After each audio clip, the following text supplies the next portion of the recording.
Title: Wife's text changed everything. I'm done pretending I'm satisfied with you. When you live with someone long enough, you start to recognize their patterns. The pauses in their speech, the way their eyes flicker when they're hiding something, the tone they use when something's wrong but they don't want to say it. For years, I thought I knew my wife, Megan, down to the smallest detail. We'd been married for 9 years, built a home together, faced the usual ups and downs. She was my best friend, my partner, the one person I thought I could trust completely. But all it took was one message to remind me that love can vanish quietly, and you might not even notice until it's already gone. It was a Sunday evening. Megan was sitting on the couch, scrolling through her phone while pretending to watch TV. I was in the kitchen making tea when her phone buzzed. Normally, I wouldn't care.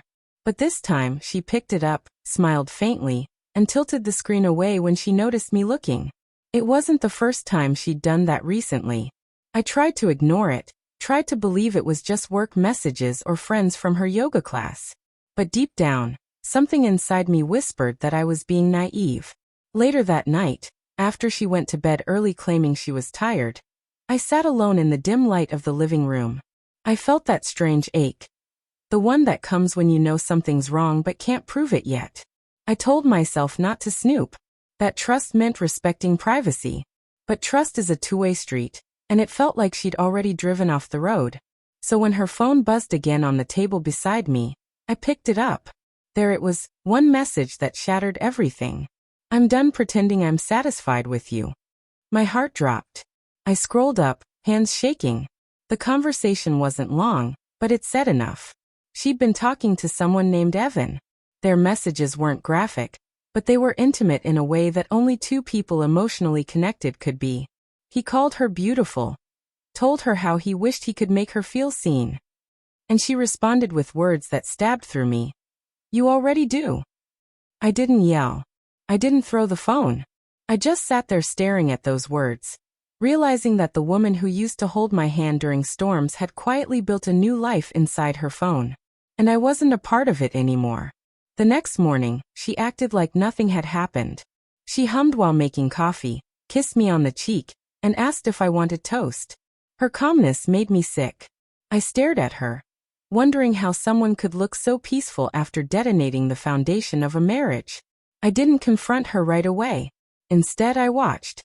The way she smiled at her phone between bites of breakfast. The way her tone changed when she got a message. Softer, warmer. She was somewhere else mentally, far from our kitchen, far from me. At work, I couldn't focus.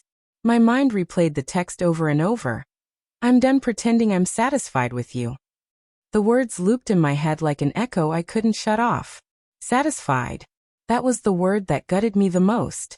Because for years, I thought satisfaction came from loyalty, stability, laughter, shared silence, the small things that build a life. But apparently she wanted fireworks. Maybe someone like Evan knew how to provide that kind of spark. That night, I didn't touch her phone again. I didn't need to.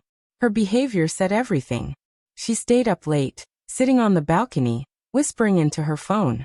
When I walked out to say goodnight, she ended the call quickly and looked guilty for a second before composing herself. Just talking to Lauren, she said. I nodded, pretending to believe her. But something inside me had already snapped. 2 days later, while cleaning the living room, she left her laptop open. I didn't go looking for anything, but her emails were right there. One from Evan. The subject line read, "You don't deserve to be unhappy." I clicked it. The message was long. Him telling her how strong she was, how she needed someone who truly understood her, how he could give her what I couldn't. And then at the bottom, her reply. You already make me feel things I thought were gone. My hands trembled. That was the moment I realized it wasn't just emotional anymore. It had gone deeper.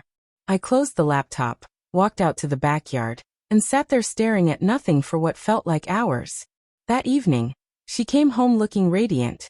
Makeup done, new dress, perfume I hadn't smelled before. Team dinner, she said casually, grabbing her keys. I just smiled and said, have fun. Because by then, I wasn't her husband anymore. I was just the man paying the bills while she lived her double life. That night I didn't sleep. I sat by the window, staring at the streetlights until her car finally pulled in around midnight. She walked in quietly, trying not to wake me, but I was wide awake. Her perfume hit first, that same expensive scent she only wore when she wanted to impress someone. She smiled faintly when she saw me on the couch. "You're still up?" she asked softly, as if she hadn't just come back from a lie. I nodded. "Yeah, couldn't sleep." She hesitated, then mumbled something about being tired, and went straight to the bedroom. I didn't stop her. I just watched her walk away. The woman I loved, now a stranger living under my roof. The next day, I decided I couldn't stay silent anymore. I printed the messages.